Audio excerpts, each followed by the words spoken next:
Maloi lau mali e aho e ki mo lele ki tonga ko toa pe fie ki taritali lele ki mo tolu. Ki a mo uni ngongo mo le dio tonga uluang ki mo wakai ma foki television e tonga ki he hawani. Wakai ko ki ngahi tala noa lalahi oi aho.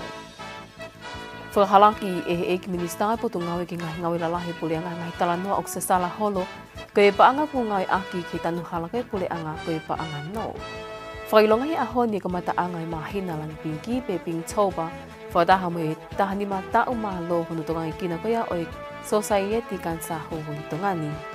Pea to o tahi pongpongini i tongani ai fofua waka meri ke a o mai ko tau kau a whanua talu hono tā puni koia ho tau kau a whanua ko hi ke COVID i tahi wā. O ku te ebe me ngahi tala noa kehe ana yangi whakataha i me tawakai ki whamumi taha i he ngahi ngoko me mala ai sipotika o ma whoke tu unga o i ea. Ko au liri ani polutele mo i wakai ko ia ki he whakaikiki. O ku whakahalaki minister e potu ngawi ki ngahi ngawi lalahi e ai pule anga 17 tau mo ua ngahi talanua o kusasala holo ko e paanga ku ngawi aki ki tanu hala ko ia i he lorotonga ni ko e paanga no.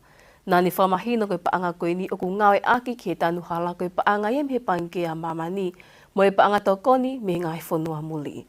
Senolita tu i vai mo i whaiki ki o taranua ko ia.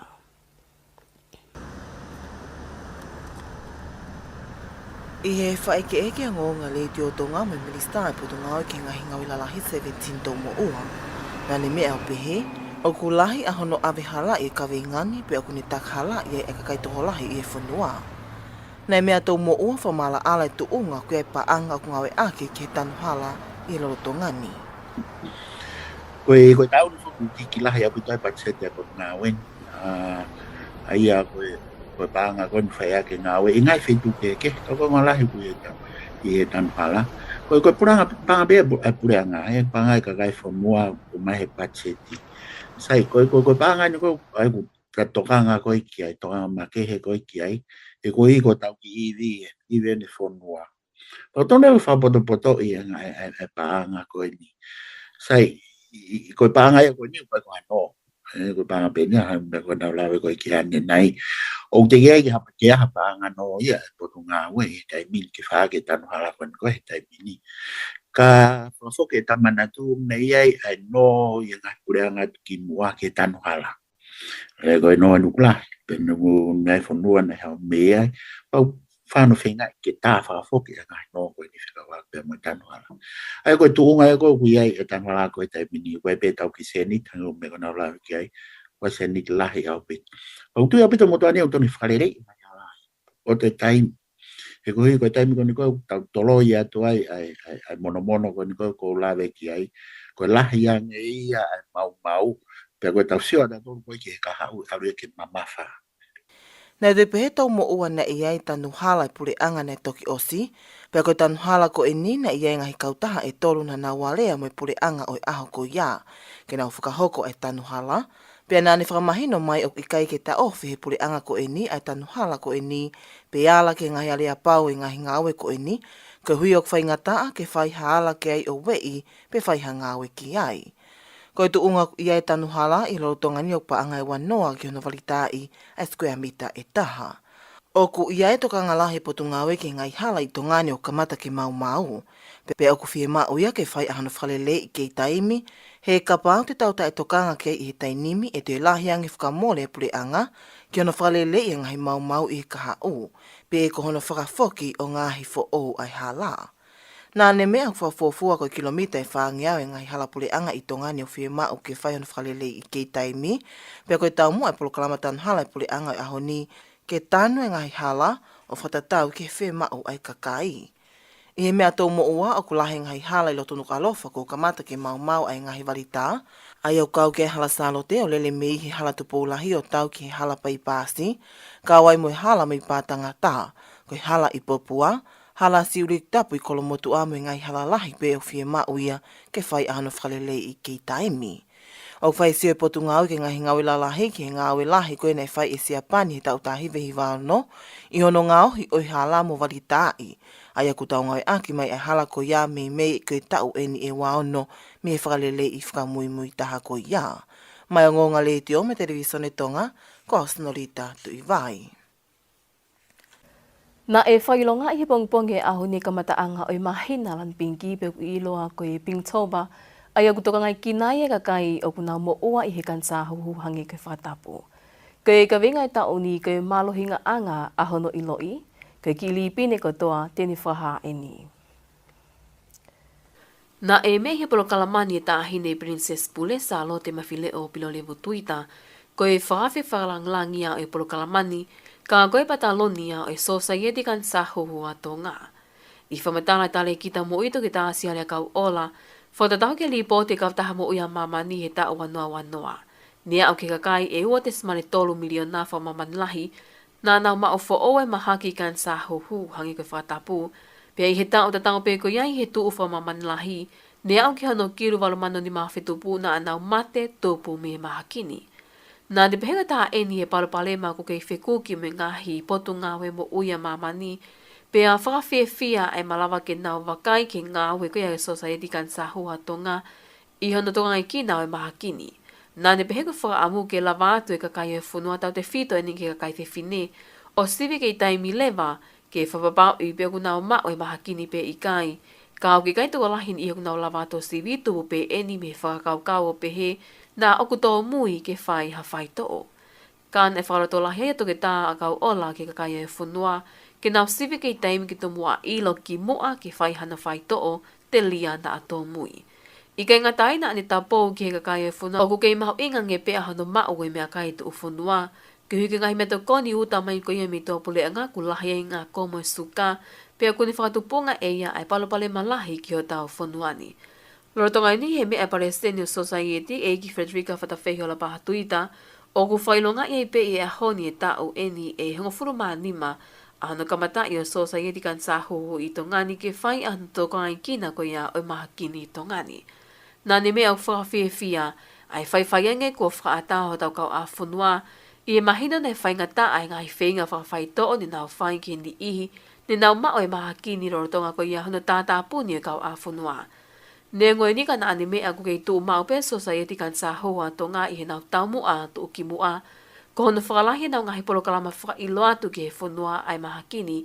Pe ke no bobo i ni ia ku nau mau mo ni ihi ko ia ko nau whakakea ke mo ui me he mahakini.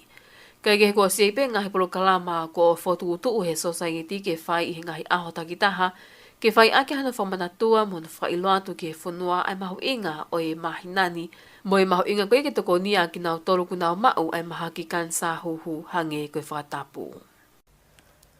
Ko e fia ka koa fia ai ngahi sektoa tau taha e ngahi ngawi whakamea a. I e whaiwhaiange ko malawa ki tu utaha waka meli i ho tau kau a whunua. Tālu hana tāpuni ki he ngahi whiwhalau aki mi tō pule anga koe hi koe COVID i tahi waha i he tā wanoa. O gumatu o ngai nau fia i he malawa ke iai ha whakawai. Ki nau mau anga pa anga homai i he mahino na ewe sia i nau ngahi bisnisi me COVID i tāhiwa, o au mai ai pe ki he ngawhakai waha ko ia i Sanuali.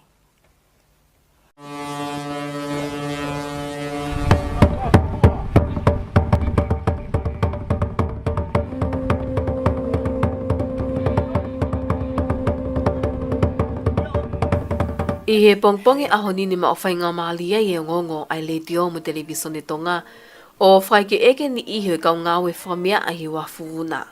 O whahai e malia lele noa mo mao kakala, a ena fia i he malawa ke whakaataha waka meili ke whulau mai ki tongani, ke whatawate nau ngahi ngawe i e mahino koe taha ia, i te whito i mau anga mo ui ho nau ngahi family.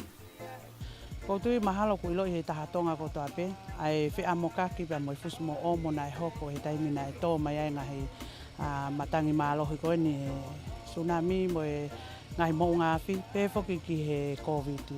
Ko e ongo kong mau ngo i fia au pito. Pa mau ho ngā ia ko hiko e pule anga koe ni e nau wheinga, hangai tawha aki, hangai whatau te whito ke tawha aki tak mamata, hono o mai mo whakawhia maha ngai waka meiri ki a whea mātongani. Ko e fia lahi mono mau. He ko hange ko mo whātala noa, ko e mau ngā we whoko uhi ko e kau wholau ewa. Pea ko ne tuu ko e ni, ngai taimi ko e nai hoko e ngai whatama ki whaena tūla ko e ni. Na mau ongo i hange ko mau tue noa, mau ongo ko ke whiau e mau ngai whea mau. He ko e whātala noa ngō whai ko e mo oni au pito, ko e mo oni. Ai, ko e mea pinu mau ai mau mo ui. A ko e mau whanau fua e mau ngai ka venga e lotu ka mo whamit. Ka koe ahoni, koe taha ni ha ngo I fia mo ni ha mea kua hoko I he ahoni hano ha mea nā tau whakaukau mo visione ki ai ku whahoko he ahoni tau mai wakamiri. Pak mau ngo I fia au pito. E ma wai ki se ni tu ke fua ako mau ngai whatongia, mo toko ni ko mau ngai whamiri. Taha ni he pongpong ni whakakoloa ke sektoa ko ni ngai whamea. Ang mea be ho eki me kakai whanua ko tālu ai hoko mai koe ni ai pandemic ko ni COVID-19 na tomu a taofi pe meiri a tonga ni a utikai ke ofi mai ai maha ki whalirifu ko ni ki tonga ni. Ka ku tau toki a umai ko ni ku posi fuoroa ka riu pe taofi ai meiri. Pea nei whenga tālahi a pito ia o ku nai hoko ke ngai whamiri ko ni ko ilo lelei pe ngai whamiri toko lai. Koe nau maanga mo I ai ngai whamea a nau huesia a pito nau tolo. I he hoko mai koe ne whatamaki koe ni. Hai whawhitai I ki kua mai ke ahoni ku tau mai ka kuonga fo'o. Ko kamata mai asi mai meriki tongani pia ko tui koe. Tāpuaki ia ki kauwhiwhini o wharehanga nau tolu nau ngahi ngai siweri. Kau mai ngai whamea ako toa pe ke mātua tangata nau whai ngai koe. Whamea ako no puke tala ho tau whonua mo tau tuk whaholo. O hoko koe mau anga paanga I ke whonua. Koe me taku whamanat pe ki he kakai ko u. Teke whakapapau I ha ngau whai o mua pi. Hawhi mai ke ngai whamea he mau pe se ni te ai tokoni ki ho mo ngai whamiri. I he lolo toani tau te whitu koe ni koe ko tau toi whoki ni o no molo he taimin. Tau toi whoko la numata. Pa koe ni whoki mai mai uwaka meli. Pea ku tau hangan tatol ki tau who mo te uwaka toi lahiang. Pa koe tui koe lahiang e hae waka koe lahiang e ai. Ai paanga hu mai ki he tau whonuani. Tau te whitu I ngai whamea a mo upisinisi whatak mamata. Koe wakamiri koe niu ilo ai koe Paul Corkin, ai ane tu ota mai I pongponge aho ni ki he wafuvuna. Koe ni osi whaahia mai pe whoke a tongani ngai taong ki mua, ka koe ni kamatai mai eni ngai wakamiri ki tu ota I tongani, I hono fuafua whakawai kau awhunua me ngai whataptapu I o komiti tāhaiwa. I he whamatara skeri tali o komiti wakamiri potu ngawe tak mamatana seni mano pangai lor tonga programa televisoni potu ngawe, koe waka koe nini whulau mai me kau pāsese whakatoa ni mangeau hongo furumataha. Ai koe toko wangeau hi wang furuma waluai koe kau pāsese ia, pia toko wangeau hongo furuma tolu lewa koe kau waka. Loro tonga ini te tu uta hi wiki kaha u aho tahawa koe ia o mahina ni, ai waka meli pe ko ini I tongani, pe I he aho taha wha o wiki kaha u pe, e te tu uta me waka meli taha I wa fuvuna pe flama tu lewa ia, I he aho taha ni mā ki he whatawhata mawhana ki wawau. Ko e whaamu e potu ngā weke hoko e whalau mai koe ia e kau whalau ewa. Ke toko nia ngahi pisnisi whatak mamata ko toa pe tongani, mo te langa I hake tu unga whakaekonomika e whunua. Ko hi koe lahi koe ngahi whaingata ana ne we sia mai ho tau whunuani, ai ngahi whataptapu e ko viti tāhiwa, pe hiki e pā koe mo ngā whihunga tonga hunga hapai mo I hake pe akula I Sanuali. Kai ke he kukei tuka tupe whoki e tau pong mi he potu ngā we ki he kakai e whunua, ai maho inga ki tau kau whakataha, I hono ngā we I e maa ho tau ātakai tau te whito eni ke ngahi mātanga, ke toko nia ke no whakai ai e kakai mi tua pole anga ke nau ahia ho tau whunuani, mo toko nia I pēki he ngahi whakakia ke ku whai he kotoa o I ngahi businessi.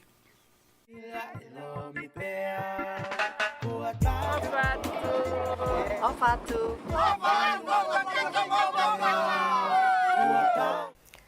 Na ele ko ti potu ngau statistika ai fe amukaki ai fe fatau ake tonga ni moto pule anga ake anga e teo ngo furutis mare familiona I e kwata maasi.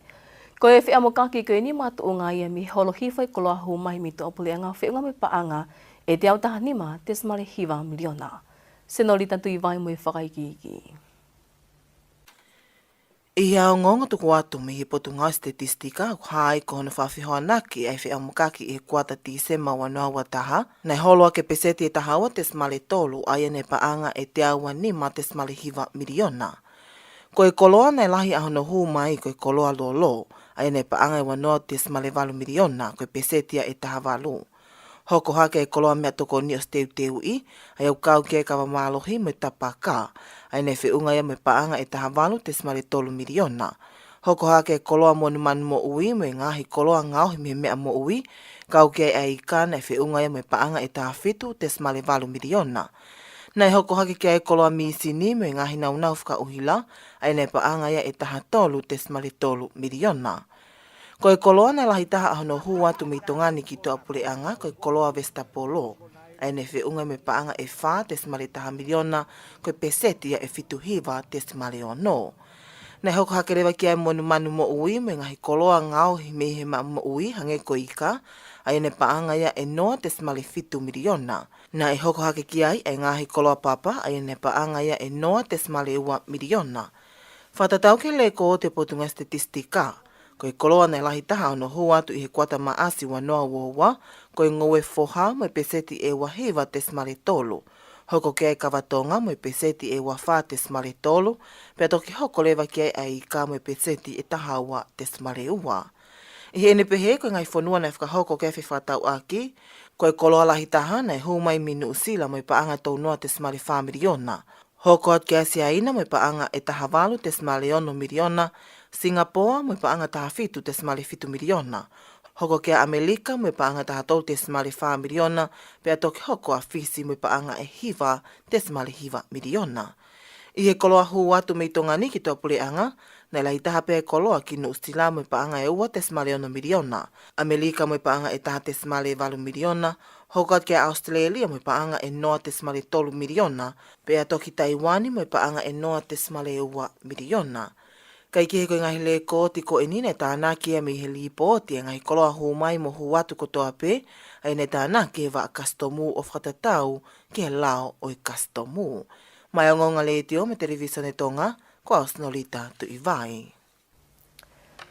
Pea ko whahai pule anga Amerika i nau tuku pā ki honu whararaka i mo whakaiwia i ngai whanua ko i e Pasifiki, i e ngahi e lia whiema o vivili hangi ko mo anga vai tā mo maa ke ngai ake Pasifiki, pehe ke wheriri waki o ea.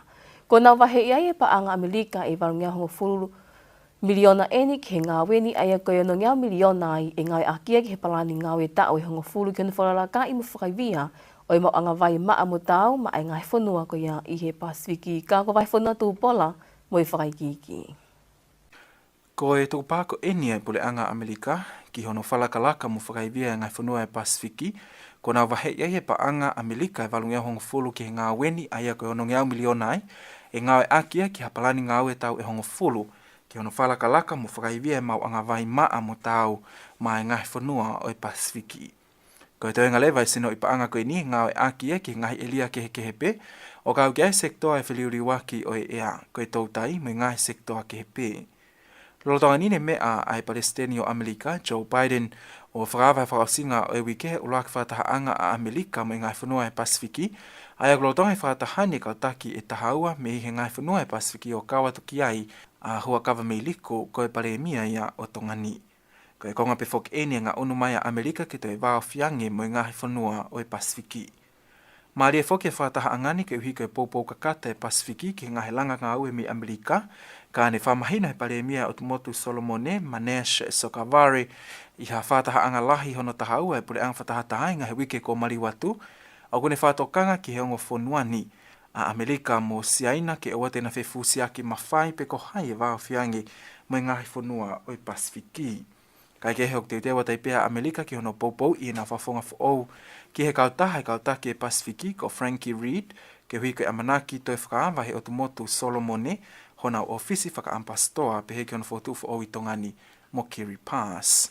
O ko kau ki heni mo e manaki kamata i September e tau whaou, ai toi whahoko no whiawe a ki holo i kau ngau e ofa whakapiskoa mi Amerika ke ngai whanua e Pasifiki o kau kia ia tongani pe a tena ulu i aptanga i Fisi. Mai ngongo ai leiti o me televisione tonga ko au wahi whanua tō pola. Ko e uni ngongo whakaloto whanua pia ki he hawani mo i pāngi langa whakalaka kia o tonga, TDP.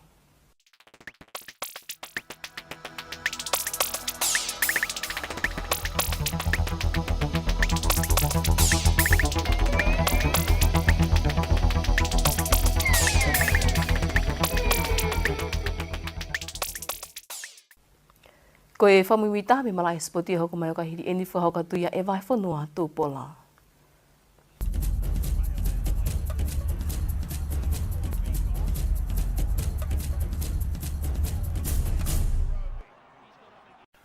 Malo tau kei whi au mai, ko e wakailewa eni ki he whamumi taha o ngongo mei he mala e o sipoti. Kua whahingoa kau helo e toko wa whāte nau tui e whalani e mate mātonga i he whiahipo a mamani e whahoko he mahinani i Inglani. Ko e whahingoa eni he sea e komiti whataimi he timi akapulu a tonga, ka koe eik minister i e potu ngaui ki he ngahi ngai whaloto whanua no pele vaia i he pongpongi o e ahoni. Kamata pe me he pure o e timi, kono hingoa ko Christian Wolf, hoi o ko coach. Pea te iai rewa pea mo e pure whakataim, ko Jeremy Edwards, pea pe he whoke a Scott Clark. Hoki nau tōru eni, ko whiri ke nau whawhawhonga e matimatonga. Uraki, Jason Taumarolo, co-captain. Ua, so siwa tau ki aho, co-captain. Tōru, Talatau a Mone, Wha, David Fifita, Nima, Aden Fonua Blake, Ono, Moeaki Fotuaika, Fitu, Siliva Haviri, Valu, Will Hopoate, Hiva, Conrad Harold, Mofulu, Sione Katoa, Tahataha, Isaia Katoa, Tahawa Ferise Kaufusi, Tahatolu, Kiaon Kolomatani, Tahafa, Touta Koula, Tahanima, Toimoana Lolohea, Tahaono, Soni Luke, Tahafitu Ben Murdoch Maasila, Tahawala, Tesi Niu, Tahahiwa, Haumore, Ola Kau Atu, Kauanoa, Will Pensini, Whikaua Taha, Mo Sese Suri, Whikauoa Seo Sifa Talakai, Whikaua Tolu, Tewi Tātola, Whikaua Wha, Daniel Tupo. Whikinau tolu ia ko whiri, i e pure wholau, ki nau whawhawhonga i a tonga. I he ipu koina māmani he riki, whai England, nau ngā wea ke hingoa ko ia koe mate mātonga. Ko tō utat whoki e aitimi he malawaka puna hit row i Lontoni ane awhi, pe ane taltali lelei ki nau tolu e he kāinga tonga o nau i he whonua. E toki whalawatu ai toko ua mi Australia i he wikeni ai ako Soni Luke mo Will Pensini. Lotonga ni ko lavea e senta whahi papa ai matematonga ko Tony Stakes pe ikai ki kau i he whiahuipo a mamani. O ko hoko a Stakes ko e tō taha wa inga hono ni mai e ikai ke wa inga pe kau i ha whahinga wa inga eni ihi. Hiri hono tautea i a Jason Taumalolo ki ne malolo me he wa inga e tolu pe he foki ki he holomuia ango whaweti ko Te Vitapangai Junior mo se te whano utoi ka manu me he timini. O ko holomuia Pangai Junior ko e hika ne lavea ka ko utoi ka manu ko e ni holomuia o te uteu ki he tau wa inga NRL e tau who'o ki e whapapau i ko ne Maolelei. Rotonga ni ko ui he timi a Haamoa a Orican Kaufusi ki hona timi ma e whiahipu a mamani hile ikai ke uia ki he timi toko hua whaa atonga ni. Neongone uraki uia i he timi toko wa walu atongani i he mahina ko o si. O ko konga tonga ko ngā Haamoa a Orican.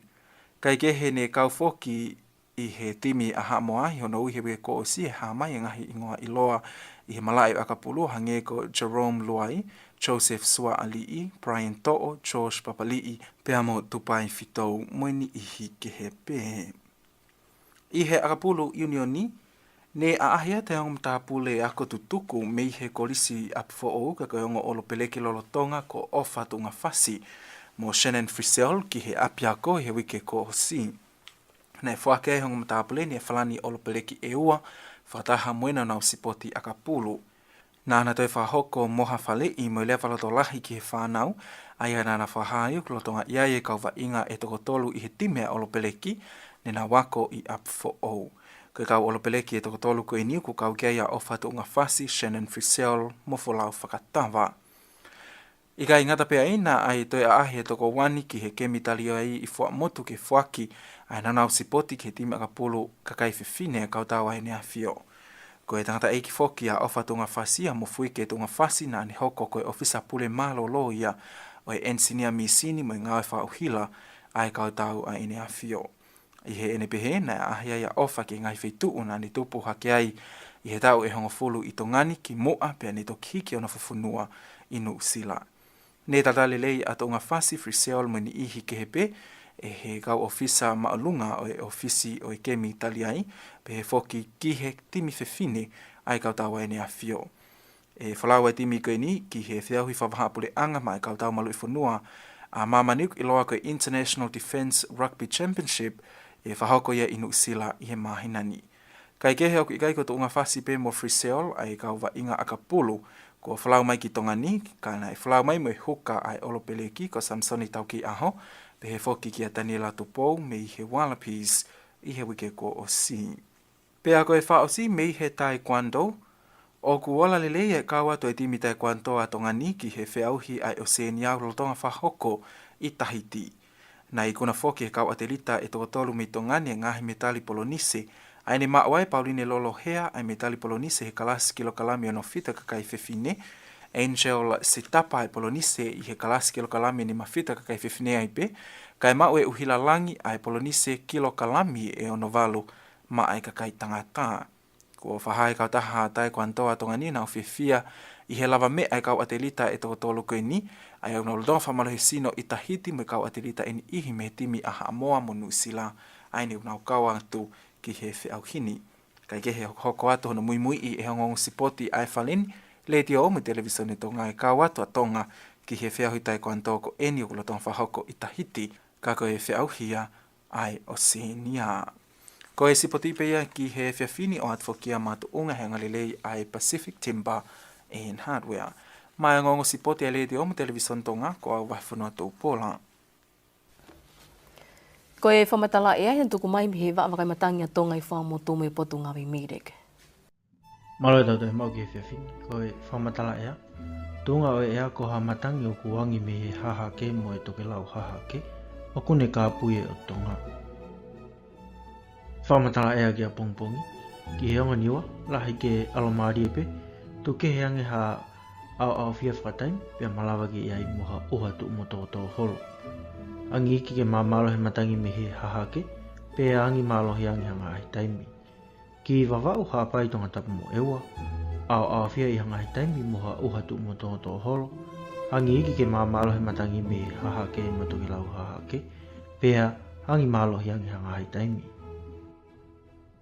Whamatala ea ki tahi, ki he potu tahi o e ongo niwa mo wawau, o ku ho si e tahi o ke mitai wa poinima pe ange matangi me he hahake mo toke lau hahake, mai le tahi e tahanima ki he houa pea hiki haka o ke mai le tahi e wanoa ki he houa ngai taimi. Ki he ngahi potu tahi o haapai tonga tapu, eua teleki tonga mo teleki toke lau, ho si e tahi o ke mitai ua, ange matangi me he hahake mo toke lau hahake, mai le tahi e hongo fulu ki he tahanima, pea o ke malitahi e wanoa ki he hoa hangai taimi.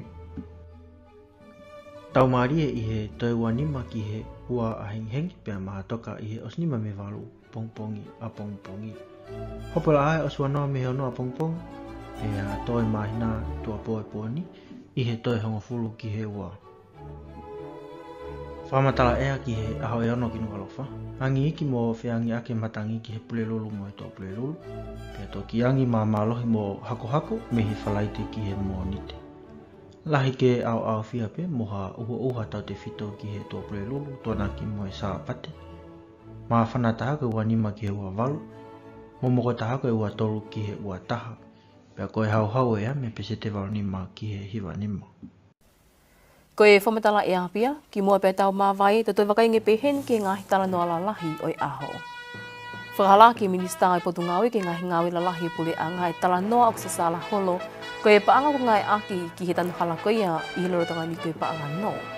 Whailo ngai he aho ni ka mataanga o i mahina lan pingi pe ping toba whakataha mo I tahani mata o malo, hono toka ngai kina ko ia o i society kansa hui tonga ni, Pea tu utai hi pongpong e aho ni tonga ni fofo waka milik e au mai ko tau kau afunua. Talu e ni hono tāpu ni ho tau kau afunua ko ihi ko i COVID ta hiwa. Ko i kakatoi pia o e uni ngongo whakaloto whanua mo i leiti o tonga ulaki mo i wā. Behefa ki television i tonga ki e hawani o ke fu amo ni au taki ko tonga pia ngā he ngongoni ki roto whani ko tonga pia.